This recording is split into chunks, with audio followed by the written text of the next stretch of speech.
times, the best moments in movies aren't planned at all. They're accidents. Happy ones that are so good, even better than the script, that the director just had to keep them in. Take The Princess Diaries, for example. Anne Hathaway played Mia, a clumsy teenager who later becomes a princess.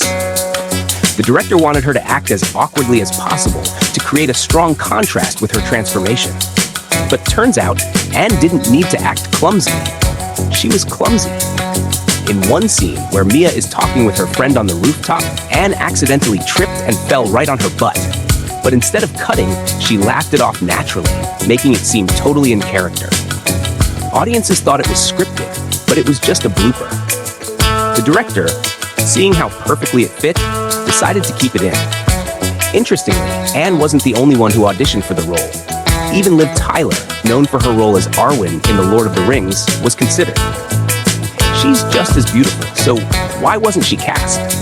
Simple.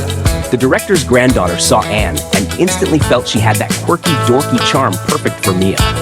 And during her audition, Anne tried to cross her legs like a proper princess, but ended up falling off the chair. That was the moment the director knew. She's the one. Now, when it comes to actors going all in, no one beats Leonardo DiCaprio. In Django Unchained, he played a ruthless plantation owner. In one intense scene, he slams his hand down on the table, so he accidentally smashes a glass and cuts his hand. Most actors would stop. Not Leo. He kept going, stayed in character, and even smeared his real blood onto the actress's face during the scene. It added a horrifying intensity that stunned everyone. When the scene ended, the entire crew gave him a standing ovation. Director Quentin Tarantino didn't hesitate. He left it in the final cut. But Leo's improvisation didn't stop there. In The Wolf of Wall Street, the script simply said, "Get in the car."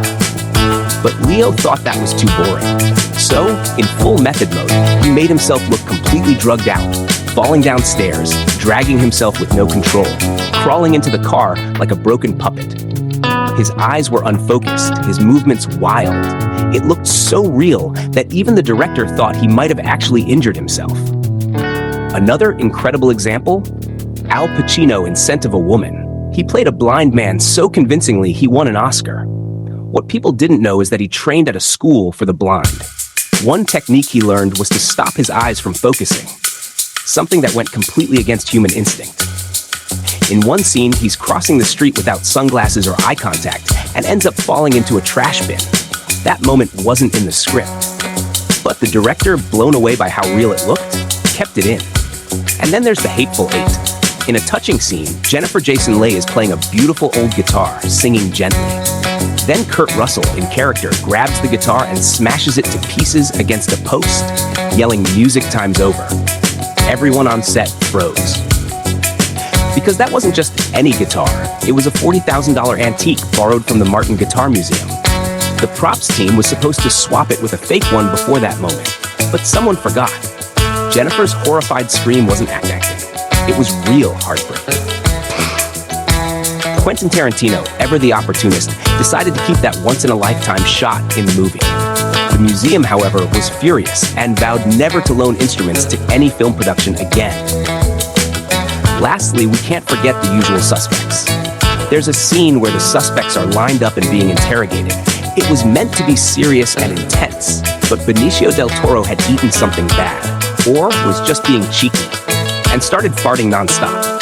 Every time he opened his mouth, another one slipped out. The other actors couldn't hold it together.